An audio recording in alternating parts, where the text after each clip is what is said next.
It's your boy BT, and I came here to talk some boxing with the thousands of True School Sports subscribers. What's going on, guys? Now, I was not able to watch the Danny Garcia versus Samuel Vargas fight live. I was in Miami, just hanging out with friends, so I wasn't able to be near a TV screen. But I did follow it.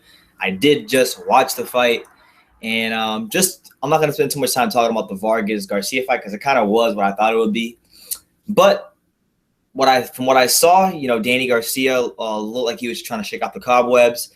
I thought he looked exceptionally stronger than I've seen in more of his recent fights. His punches had a lot of snap to him. In some of those middle rounds, he began to work on his jab, and I saw that he wasn't really throwing as many punches because he was, trying to work on his jab, and not just his jab, but also his distance and timing. Kind of making sure that those things are in order before he fights Keith Thurman. And he hasn't fought since January, so you would expect for him to get his rounds, as he did. So, he did what he had to do against Samuel Vargas. And I think, he got the right amount of rounds and did what he had to do. So with that being said, it's set up, as you guys saw in the post-fight between Keith Thurman, who was ringside calling the fight, and Danny. They had a lot of heated words were exchanged. Keith Thurman said he ain't no cherry. Danny Garcia said, yes, he is, because I'm picking you next. So you are a cherry. And there was a lot of, it was really entertaining to watch. Good for boxing. Hopefully the fight can be as good as the post-fight, exchange between the two fighters. But this fight, honestly, I haven't, because there's so much going on in boxing right now. I've been going to the gyms. I've been talking to like Shannon Briggs and Jarrell Miller and the Heavyweight Factory. I've been to the Fifth Street Gym. We have Kovalev Wood this week, so I've been very focused on that. We got Lomachenko and Walters on the horizon. And we got the December 10th fight coming out with Terrence Crawford and John Molina. So I haven't really thought that far ahead to March. But when I do sit down and I think about this Danny Garcia and Keith Thurman fight, it's very, very important. It will change the landscape of the welterweight division. It'll set the tone for this weight class moving forward. And right now, as it stands for not just Danny Garcia, but I would say even more for Keith and Danny, this is a legacy fight. This is a fight where, if you're Keith Thurman, the hype has definitely, died down. It's been a while since he really stopped anybody, emphatically. In his last fight with Sean Porter, a lot of people, myself included, thought he lost that fight. So he's looking for a win over somebody. A legitimate, win where he definitely, decisively wins and has an impressive performance. He hasn't had one of those yet over a top caliber opponent. So he's looking for that right here against Danny Garcia.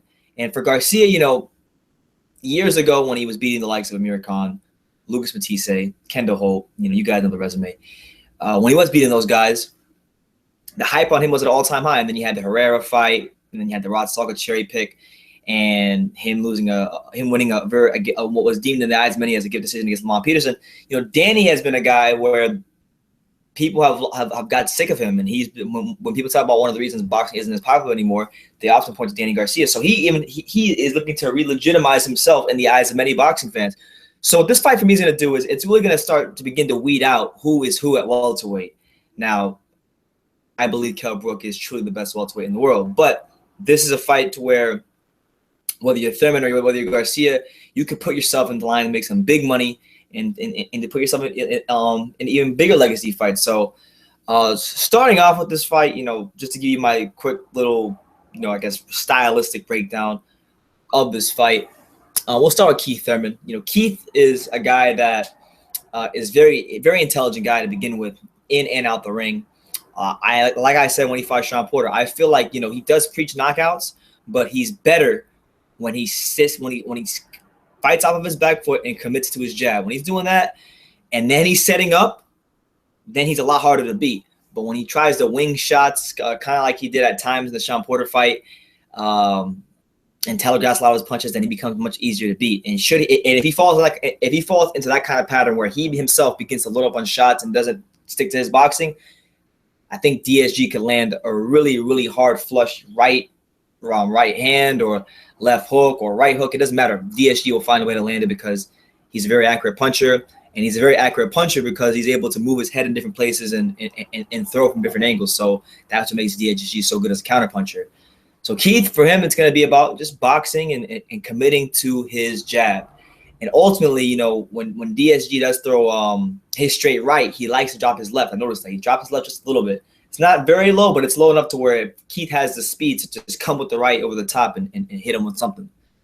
Hit him with that one-time power. So Keith has to box Danny Garcia. I think to beat him, he's going to have to outbox him. He does not want to get into a 5-power DSG because I feel like that would be stupid on his part due to the fact that I believe he's the more skilled fighter. And on top of that, he has a better jab. He's got better foot speed. So it's for his own best interest to not get into a firefight or not move around the ring against Danny Garcia. Now, on other side for Danny Garcia, you know, when we talk about a guy in Keith Thurman that he's fighting now, I don't think DSG's ever seen a guy who has not just the power, but the level of foot speed Keith has, both power and foot speed together. Because he fought Matisse, and Matisse was a hard punch than Keith, but Matisse doesn't really have that foot speed that Keith has. So it's still going to be interesting for DSG because a lot of people say, well, DSG is flat-footed. I even say that myself. And, you know, for him, I think it's going to be about cutting off the ring. And, you know, I saw him rounds 5 and 6. If you go watch rounds 5 and 6 in the Vargas fight, he wasn't throwing too many punches, and he was really just loading up a lot of shots, but he was really just trying to work on cutting off the ring. Because when you haven't been in the ring for that long,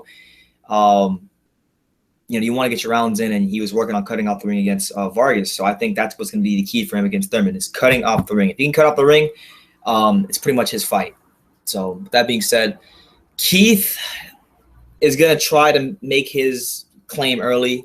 He'll try to make DSG respect him early. I expect Keith to throw some real like 3-4 punch combinations, like lightning fast 4-punch combinations.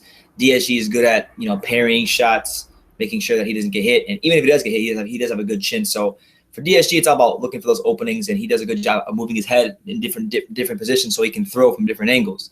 So the key for DSG is to do what he's always done his whole career: be patient, move your head, and you know, especially now this fight, cut off the ring. So I'll go on record. I'll go on record right now to give my preliminary prediction. I think DSG, as much as I don't like the guy, I think he's going to win the fight for the simple fact that while Keith is a good fighter, I just think that mental discipline has always been a problem for Keith. He's not mentally weak, but mental discipline is a problem for him. He doesn't stick to his boxing. He gets caught body shots a lot.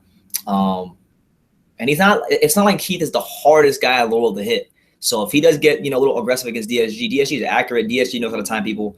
I think DSG will catch him on something. And I don't know if he's gonna stop him, but I think DSG will land enough hard shots in the fight for him to either get a decision or be put in a position to finish Keith Thurman. So I'm picking DSG. I think because with the championship experience, him still being young, he's gonna have a full week camp. And you know, for the first time in a while, he'll be motivated to fight someone. So I think I'm favoring him over Keith at the moment. So with that being said, it's gonna be a great fight. And this fight right here, it's gonna, like I said earlier, it's gonna set the tone for the welterweight division, a division where people are clamoring for big matchups. It has big names, and you know, let's just look at the landscape of the welterweight division right now. So Thurman, who's a WBA champion, we have Garcia, who's the WBC champion. So the winner of this fight will be a unified champion, and that'll put them in line for some big fights against either Kell Brook or Manny Pacquiao, because those are the two guys who hold the other titles right now. Kell Brook holds the IBF. Manny Pacquiao just picked up the WBO with his recent win over Jesse Vargas. So I'm going to go to the rankings. I'm going to screen share with you guys. Screen share, internal display, share. All right, so we're here. So these are the WBA rankings. Oh, wait, hold on. Not WBA. WBO rankings, actually. So look at the WBO rankings. These aren't updated, but this is a good. This is pretty much, you know, basically gives us a good idea of who's where. So Manny Pacquiao, as you guys can see right here, he picked up the WBO title recently with Jesse Vargas, so that'll put him way at the top. And then you have the most notable names we see immediately are Timothy Bradley and Errol Spence Jr. Now, I want to see a Timothy Bradley versus Manny Pacquiao for us. We're gonna rule that one out just because we've already seen this many times. So after Bradley, Pacquiao's most viable option would be Spence. And Spence is fighting Kell Brook because he's Kell Brook's mandatory. And Kell Brook, like I did the video the other day, said that and he wants to make the title defense against Errol Spence Jr. And I think that for me in that fight, I've said that Errol Spence would beat Keith Thurman, but in this fight right here, I'm picking Kell Brook over Errol Spence just because I think for Errol, he's never really ever seen anybody that has the level of hand speed, punching power, brings to the table.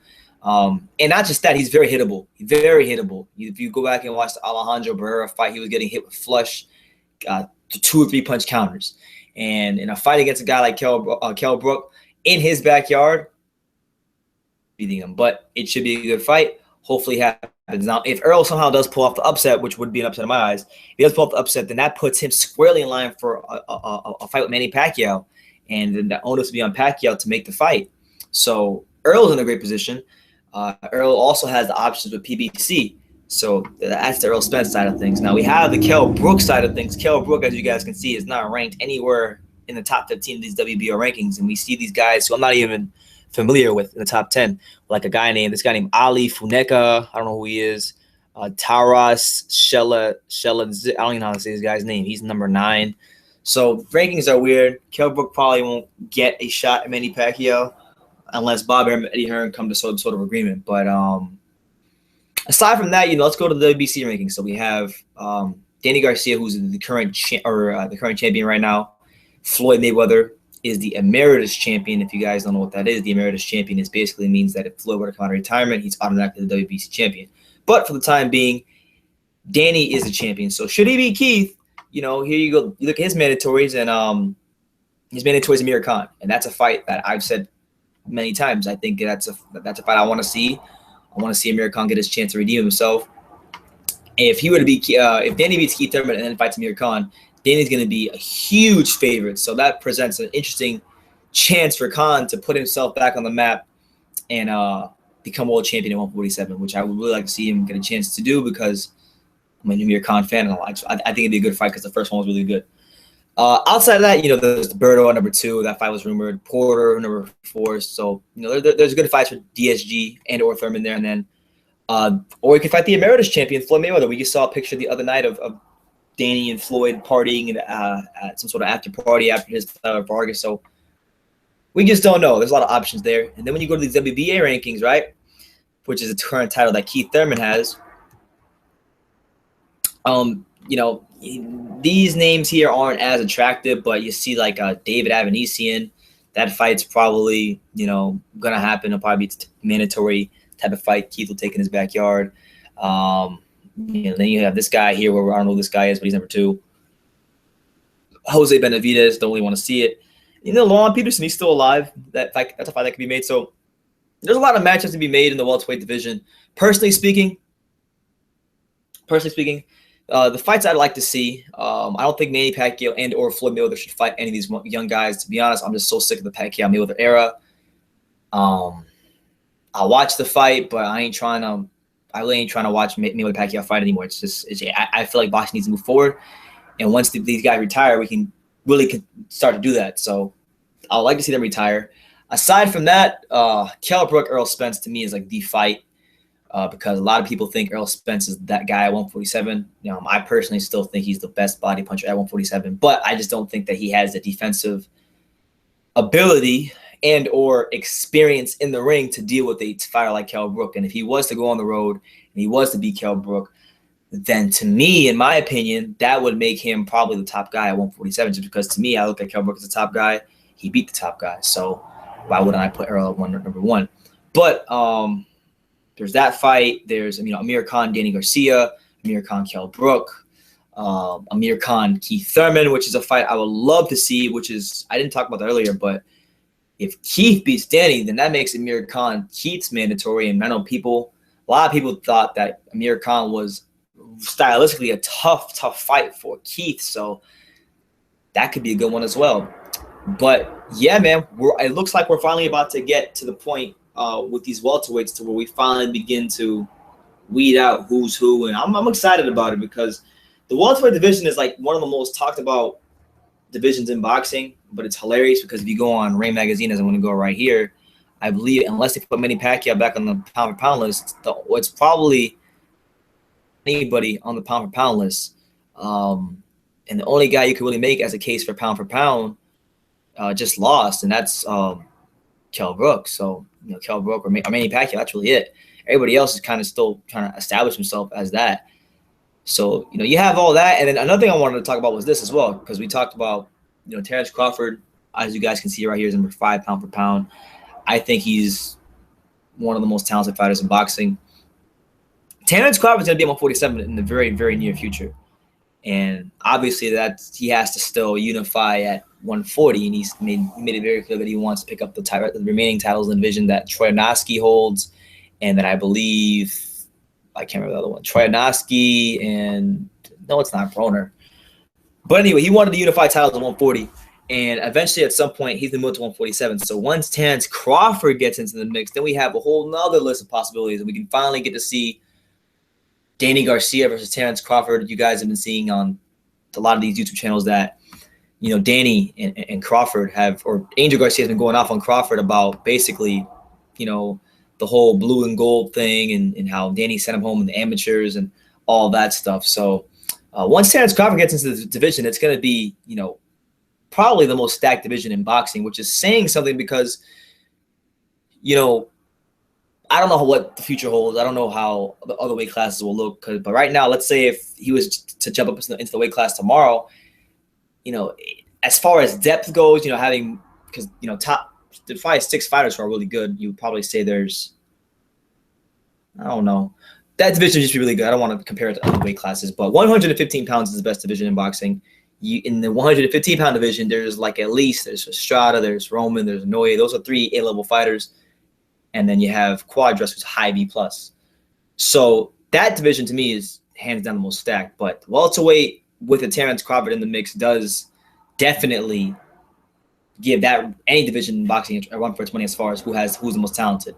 So this fight right here, and I'm fully, whether it's as media or as a fan, I'm gonna be in Brooklyn for this fight because I think that's where they said it's gonna be at. But if it hasn't finalized yet, then wherever it's at, I'm gonna be there. And it's gonna be a huge fight, man. I can't stress the importance of this fight.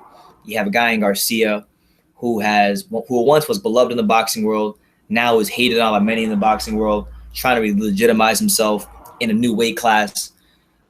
You have Keith Thurman, who was looked at as the future of boxing, still is in the eyes of many, but to some like myself, that hype has kind of dwindled a little bit with his performance against Collazo and those fights. So we'll see what happens, man. I'm very excited for this.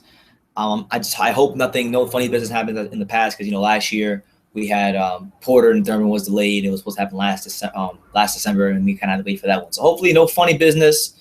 The contracts get signed. The PBC does their job with promoting it the proper way, so that this fight can get its just due, and boxing can get pushed forward. Hopefully they stack the undercard. If I'm PBC, I'm stacking the undercard. I would put Sean Porter on this undercard if I could. Other welterweights, other top quality guys. But yeah, man, gonna be a great fight. March 4th, 2017. I will be there wherever it's at. You can have a guarantee from me right here, unless I'm no longer here. I will be at that fight. But let me know what you guys think about Danny Garcia's performance against Samuel Vargas, Keith Thurman versus Danny Garcia, and how that whole matchup. And not just that, with this being a big unification fight with Earl Spence, Kell Brook in the works potentially, now that Kell Brook has said he's staying 147. What are some of the matchups that you, the fans, want to see? Because I put mines out there. It's a very interesting time in the welterweight division. A lot of people think that Manny Pacquiao is still the number 1 welterweight, which is fine because he went in there against Jesse Vargas, a guy who isn't a B-class fighter, but still a solid guy, and he made easy work of him. So at 37 to do that, it still proves that Manny Pacquiao is better than a lot of guys in the sport. And yeah, man, just leave your comments down below. Take the time to subscribe, and you can love me or you can hate me. But I'm just a kid from Dingus. So until next time, take care, guys.